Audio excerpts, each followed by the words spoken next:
it's your friend Princella Smith, and we are back with our second news show of 2016. I told you guys that I would do some special one-on-one interviews. Today we have Congressman French Hill. He represents the 2nd District of Arkansas, and he's going to do what we would like to call a State of the Union. No, this is not a response to President Obama's State of the Union speech. We're doing a State of the Union of Arkansas, of the United States, and how it pertains to the world. So this is going to be a very informative interview today. Thank you for tuning in. Congressman French Hill. Great to be with Thanks you, for Princella. coming What a to treat. the show. This is cool. Is a treat. I am fired up to be on TV with You are always a good interview, like even on the radio show. It's all TV now, folks. It's all TV now. But when you're on the radio, it's always a good interview. I used to always get a lot of callers. And awesome. Always good. Okay, so you do a lot as a congressman. I want to start very basic. A lot of people don't understand how much work congressmen are doing. Like, you're constantly voting, you're constantly doing something. Can you give people sort of a day in the life Sure. of French Hill? Well, quick snapshot. So every congressman representing 435 districts in the country has a staff in the district and a staff up in Washington, D.C. And our folks here in the district focus on helping people with Social Security problems, veterans problems. I have 3 full-time veterans, wounded warriors, served in Iraq and Afghanistan, who do nothing but veterans work, trying to get both benefits fixed and health care service delivered. So that's the representational work. We represent our constituents in each district. And then in Washington, that staff's focused on legislation and regulation and how we can make sure the government's responsive to the people, which is, by the way, an impossible task. But we all try. Try. And so I live in Little Rock, and I travel back and forth to Washington every week. I usually go up on Mondays, and I come back Thursday nights or Friday nights. And during that time, we are in committee meetings, having hearings on legislation that might be pending, meeting with constituents who are visiting Washington, dealing with correspondence. Just through November 1st, I've answered, I think, 19,000 letters this year.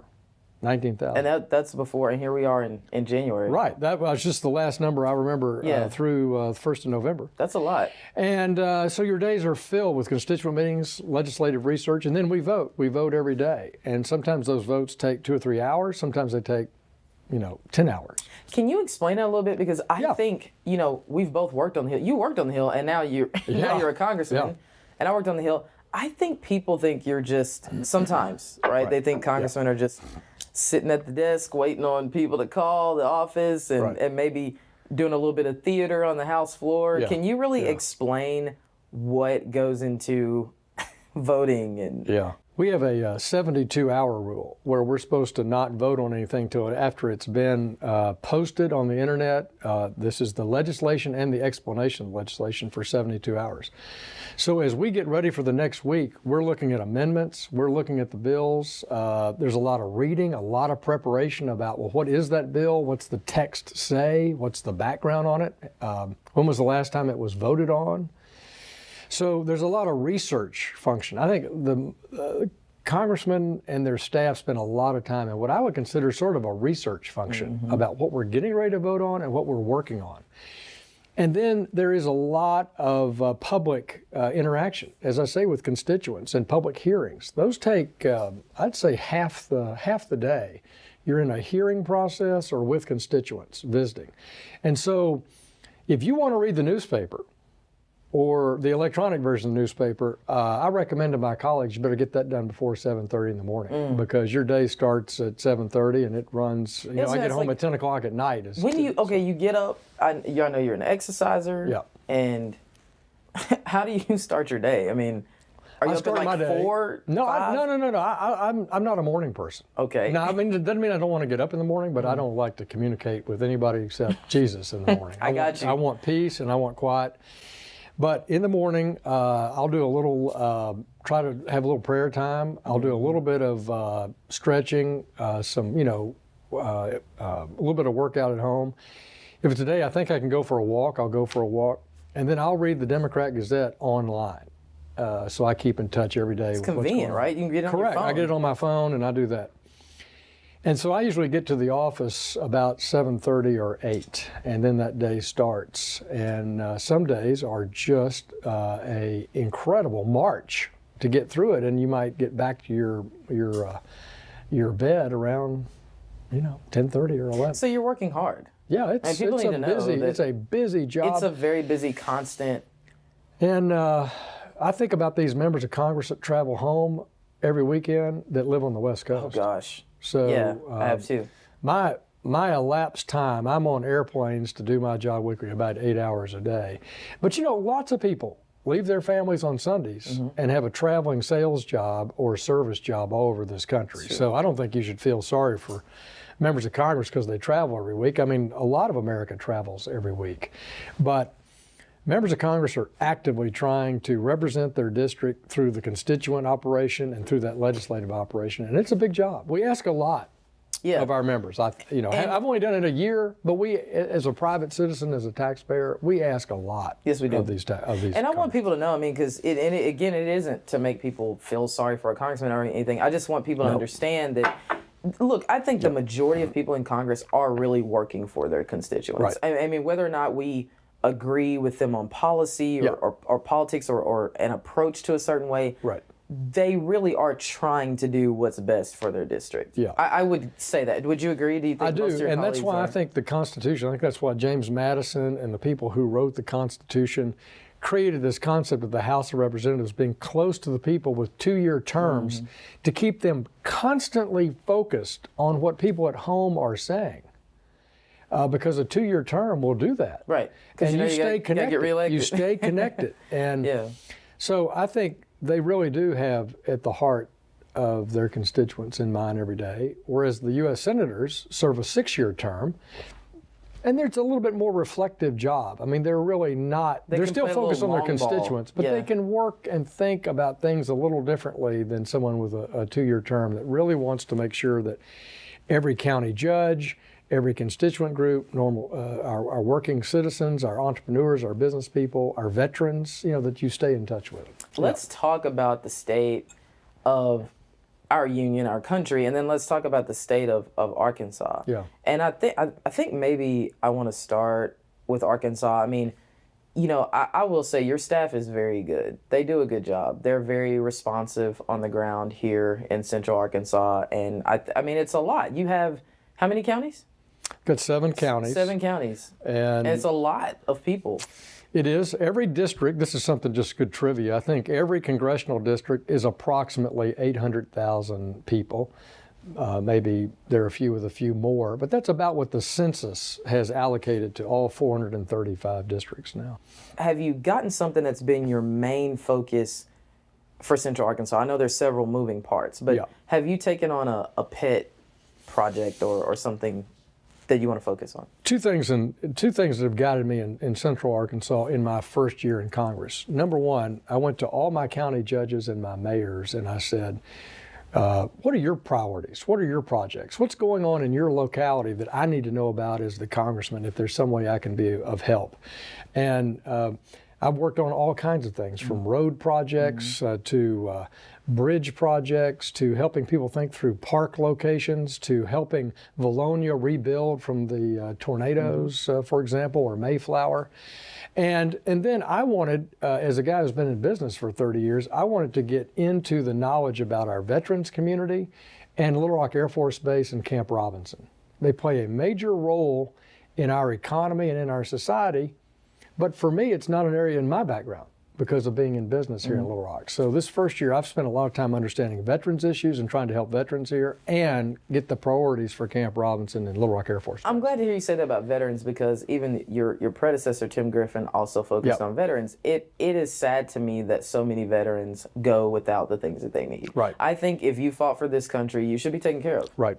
Really. And I just think that is not a compromise. I think, Huge source of frustration in Congress. We've passed new legislation. We've given billions of dollars and direction to the Secretary of Veterans Affairs. If you have people that are not performing, they need to be fired. And in this most recent appropriations bill, there were about 700 new positions that'll help try to speed up claims paying, claims review. You just can't imagine how unresponsive the claims bureaucracy has been for our veterans. It breaks my heart. You know, we got 3 people working on it full time on my team to try to make it better to help our vets here, and I'm dedicated to it. It's a prime mission. Good to hear. All right, when we come back, we're going to have more with Congressman French Hill. We're going to talk about some national issues because he is a federal official. I try to explain this to people. There are people who work for you on the state level, and there are people who work for you on the federal, on the national level, okay? So we are going to talk to him about that, and we're going to continue with our report on the state of the union. Please stay tuned to these commercials because they're important.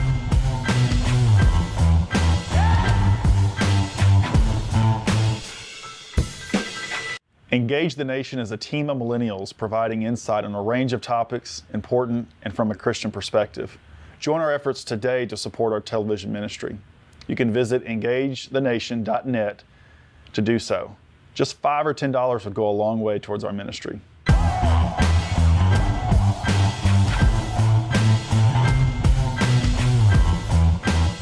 Welcome back to Engage the Nation. My name is Princella Smith, sitting in with Congressman French Hill for a very special one-on-one interview about the state of the union. Congressman Hill, we are going to try so hard to get this done in 13 minutes. We're going to do it. There's a lot. Okay, let's just start with appropriations.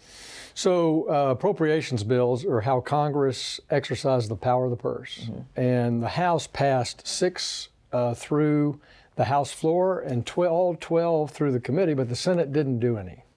And so that means the process broke down and we had this giant appropriations bill we had to pass in December.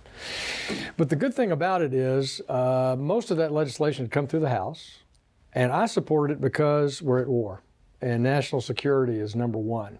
And about 65% of the appropriations bill that we passed, that people read about in the newspaper, was for national defense. It pays our troops, buys the supplies they need in national defense, number one. Number two, it had an important homeland security provision in it, which was this visa waiver process that people may have heard about. Back in the 80s, we allowed 38 countries to come into the U.S. for 90 days on a tourist visa. You know, Great Britain, France, Italy, Australia, but there are now 38 of them. And this bill will now prohibit somebody who lives in one of those countries but who has traveled to a war zone like Iraq or Syria or Sudan and will not allow them to come into the U.S. on a tourist visa. And I think that is another major reason why I thought that bill was important to pass and send to the president. President Obama signed it. Okay. And people know on the show, we look at our notes, look at our phones, and I love technology because your staff sent me some important links, all right? And I've got a quote here from you that I want you to comment on. Yep. My preference always has been to live under the budget caps, which have reined in domestic discretionary spending. But we can never reverse our annual negative fiscal trends without tackling mandatory spending programs. Right. The next president must join Congress in this essential mission. Right. Do you care to comment or elaborate any more on that? Yeah, well, we have to protect Social Security and Medicare for the next generation, for our older folks. And, you know, if we don't tackle how those programs are structured in the out years, say 20 years from now, we're going to have tremendous fiscal pressure on this country that won't allow us to have national defense. It won't allow us to have education finance, K through 12, national parks, because mandatory spending is gobbling up 2/3 of budgets of our country. 2/3 of our hard-earned taxpayer money goes to mandatory spending, and we don't vote on that in the Congress. We only vote on 1/3. That's what these appropriations bill were. So I think it's important to have the power of the purse to control appropriations and rein in spending, which is something I think the House and Senate has done in the last few years, and put pressure on the administration to reduce spending, but we'll never solve our long-term fiscal challenges if we don't work on mandatory spending. All right, and you know, this is on this program, we are pro-life. One of our sponsors is the Arkansas Right to Life organization, and so even our commercials are pro-life commercials. Here's a comment that you made about this particular bill. You said, by delaying Obamacare taxes, preventing funds from being used to bail out the Risk Corridor program, and prohibiting new funding for Obamacare, we are providing important relief for businesses and hardworking taxpayers. Pro-life protections in this bill will also prevent taxpayer funding of abortions and prevent discrimination of health providers who refuse to provide, pay for, or refer abortions. Right. I don't know that a lot of people knew that was in here. Yeah.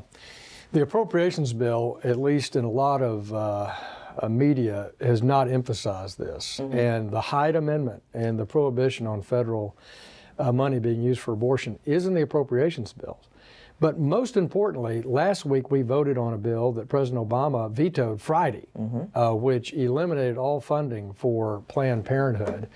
And I support that. I support the investigation on Planned Parenthood. And the right way for women's health, particularly for poor women, urban or rural, is to have women's health services, women's non-abortion health services provided through our community health centers. There are 13,000 of those around the country. We have about 179 of those centers in Arkansas. There are only 2 Planned Parenthood locations in Arkansas, one in Northwest Arkansas and one here. And I firmly believe that we should defund Planned Parenthood, but we should provide for women's health services.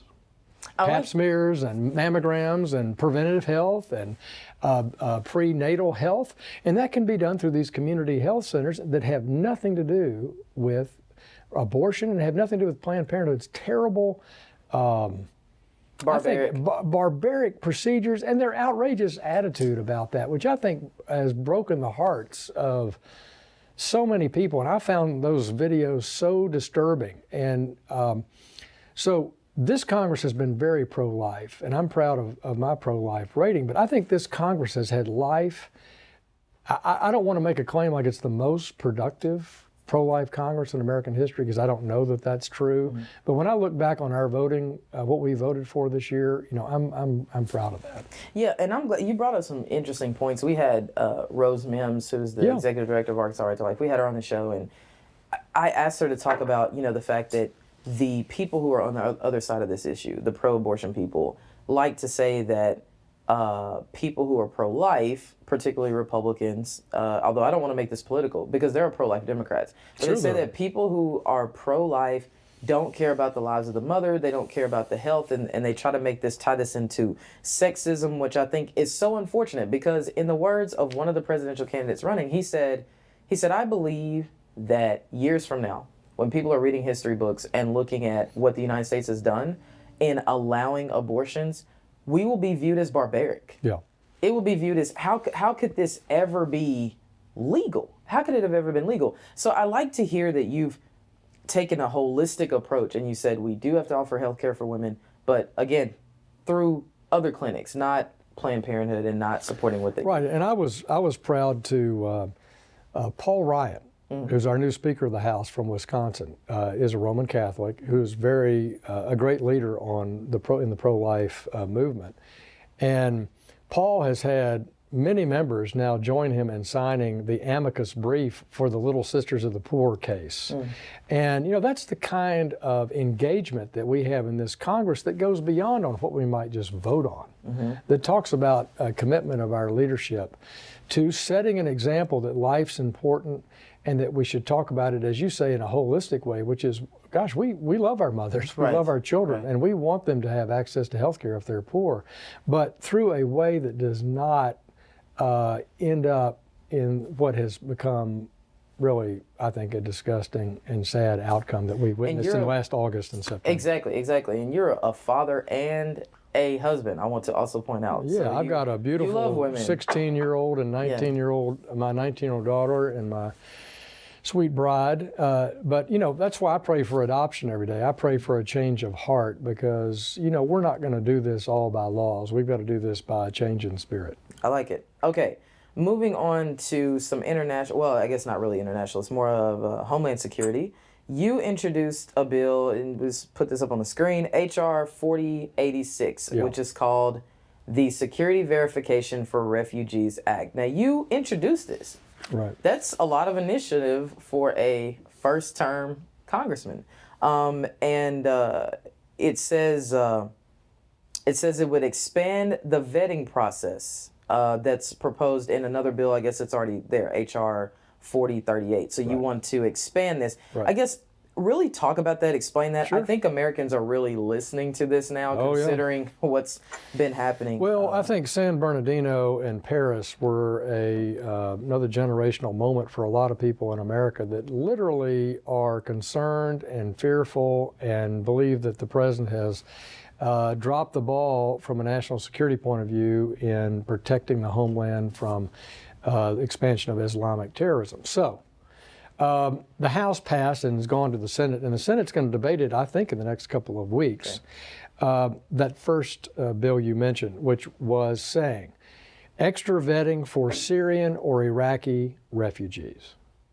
They may not come into the U.S. until the director of the FBI, Mr. Comey, Secretary of Homeland Security, both and the Director of Intelligence agreed that these families don't pose a national security threat to the U.S. Right. Critical point. The House passed that overwhelmingly, bipartisan. It's gone to the Senate. My concern was, and why I introduced H.R. 4086 was, I don't think that's enough.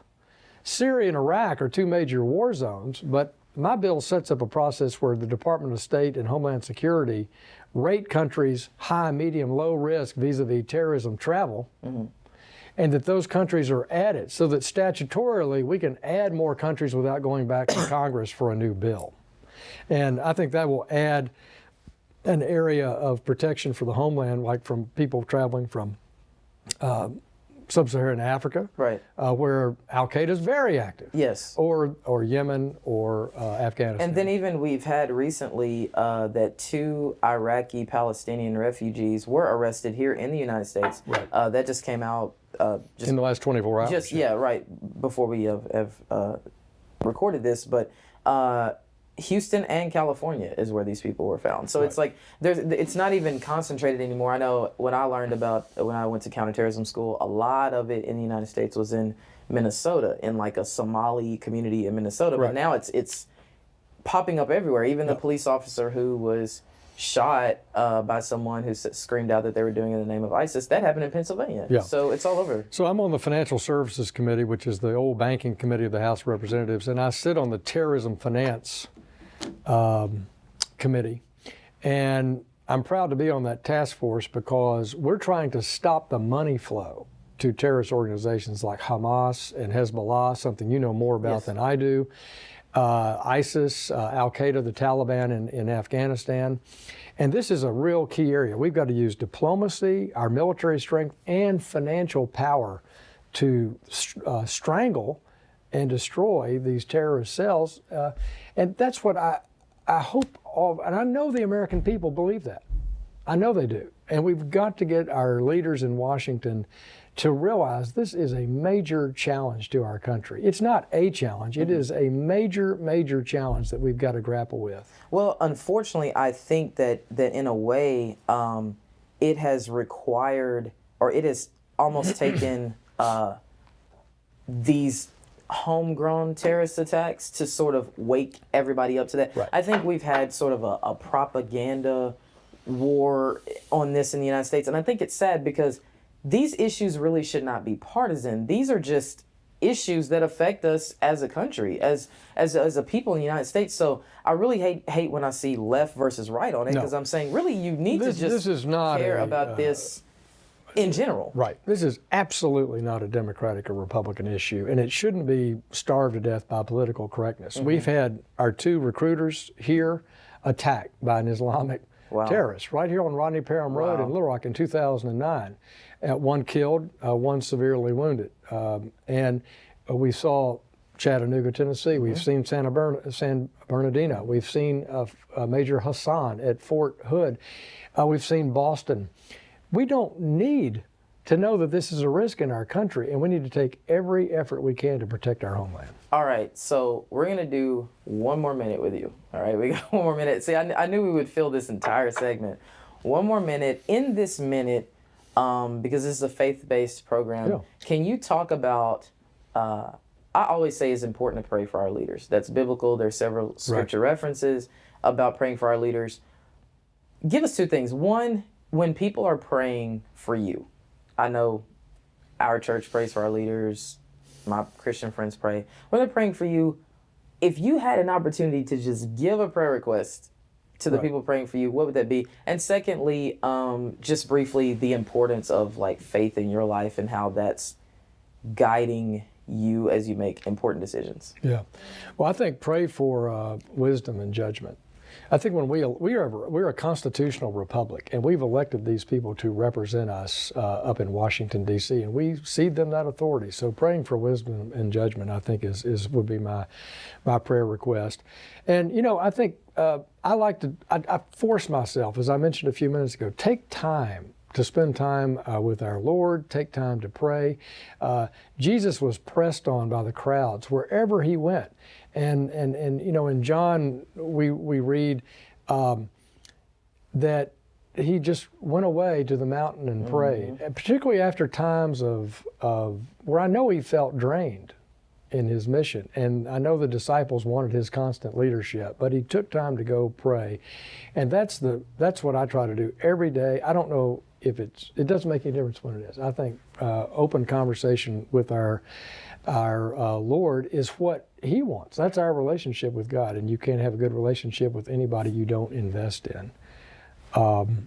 So to me, it's a part of daily life, and it's made me, I think, I'm dedicated now in midlife to public service, and I examine my conscience, and I examine what I believe is right as I make decisions about how to vote in the Congress, and I think that's what we want. We want a moral, civil society, and it starts with the leadership at the top and in our government, and that's how people have faith in their government. Congressman Princella, thank you very much. As Love being with you, always, Princella. a great interview.